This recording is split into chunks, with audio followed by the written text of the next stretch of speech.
புதிதாக கட்சியை தொடங்கியிருக்கும் நடிகர் விஜய் விரைவில் காங்கிரஸில் இணைவார் என்று தமிழக மகிழா காங்கிரஸ் மாநில தலைவர் ஹசீனா சையது நம்பிக்கை தெரிவித்துள்ளார். தூத்துக்குடி மாவட்டம் சாத்தான்குளத்தில் மகிழா காங்கிரஸ் கட்சியினர் மத நல்லிணக்க ஒற்றுமையை வலியுறுத்தியும் 33% பெண்கள் இடஒதுக்கீடு மசோதா நிறைவேற்ற வேண்டும், பெண்களுக்கு எதிரான வன்கொடுமையை தடுத்து நிறுத்த வேண்டும் என்பன உள்ளிட்ட கோரிக்கைகளை வலியுறுத்தி மாநில தலைவர் ஹசீனா சையது தலைமையில் காங்கிரஸ் கட்சியினர் நடைபயணத்தில் ஈடுபட்டனர். பின்னர் செய்தியாளர்களிடம் பேசிய அவர், பெண்கள் பாலியல் ரீதியாக பாதிக்கப்படும் போது பாஜகவினர் மௌனம் சாதித்து வருவதாகவும், பாஜக ஆளும் மாநிலங்களிலேயே பாலியல் ரீதியாக பெண்கள் பாதிக்கப்பட்டு வருகின்றனர் எனவும் தெரிவித்தார். பிரதமர் மோடியின் சொந்த ஊரான குஜராத்திலிருந்தே போதைப் பொருட்கள் அதிக அளவில் விற்பனையாகிறது என்றும் அவர் கூறினார்.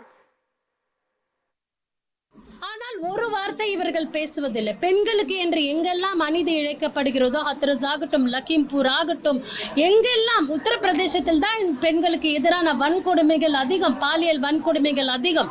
இப்படி பெண்களுக்கு எதிரான கொடுமைகள் எங்கு நடந்தாலும் பாஜக வாய் திறவா மௌனியாக இருக்கிறது. இந்த கஜா போன்ற போதைப் பொருட்களின் ஓபன் மார்க்கெட்டாக, ஓபன் ஹப்பாக இருக்கக்கூடியது குஜராத்.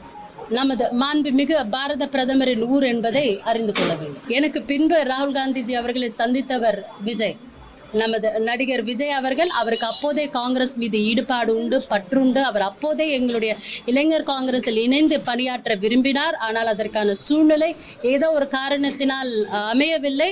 அவரது கட்சி மேலும் மேலும் வலுப்பட எங்களுடைய வாழ்த்துக்கள். ஏனென்றால் அவர் கூடிய விரைவில் எங்களுடன் இணைந்து விடுவார் என்பது எங்களுடைய எதிர்பார்ப்பு, எங்களுடைய விருப்பம்.